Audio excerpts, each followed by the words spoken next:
Immediately after telling his tale, the pardoner jumps into the following speech. The speech causes a fight between the pardoner and host, and the knight resolves the conflict.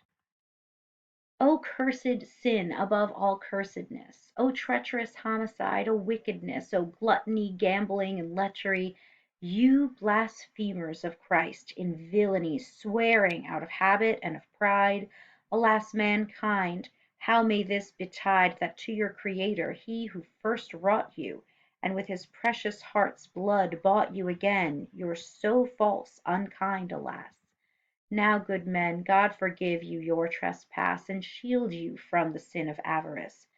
My holy pardon will save you from vice, so long as you offer up gold and sterling, or else silver brooches, spoons, and rings.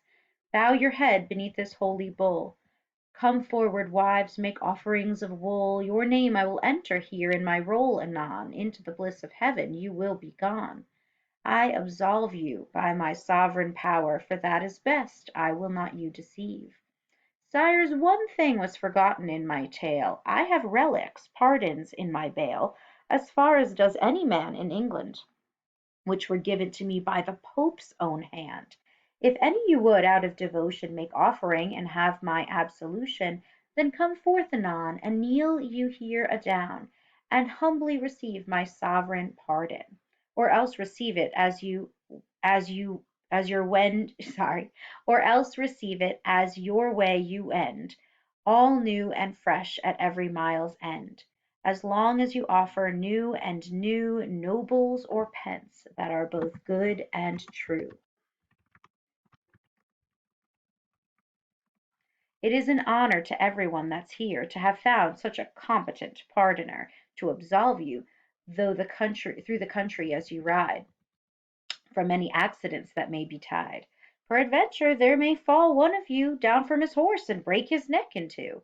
Look what a safeguard it is to all of you that I am here of your fellowship on call, who can absolve you, the first and last, when the soul shall from the body pass. I think that our host shall first begin, since he most enveloped is in sin. Come forth, sir host, and offer up anon, as you shall kiss the relics every one. Yes, for a groat, unbuckle then your purse. Nay, nay, quoth he, I'd rather have Christ's curse. Let be, quoth he, you have not what you seeketh. You'd have me kissing your old breeches, and swearing they were a relic, sainted, though by your fundament they're just painted. By Helen, St. Helena's cross from Holy Land, I wish I had your bollocks in my hand, instead of relics or some reliquary. Have them cut off, them I'll help you carry, and they shall be enshrined in a hog's turd. The pardoner answered him not a word, so wrathful was he, no word could he say. Now, quoth our host, I will no longer play with you, nor any other angry man.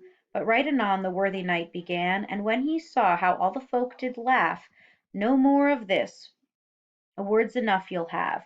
Sir pardoner, be glad and merry of cheer, and you, sir host, who are to me so dear, I pray you now, come kiss the pardoner.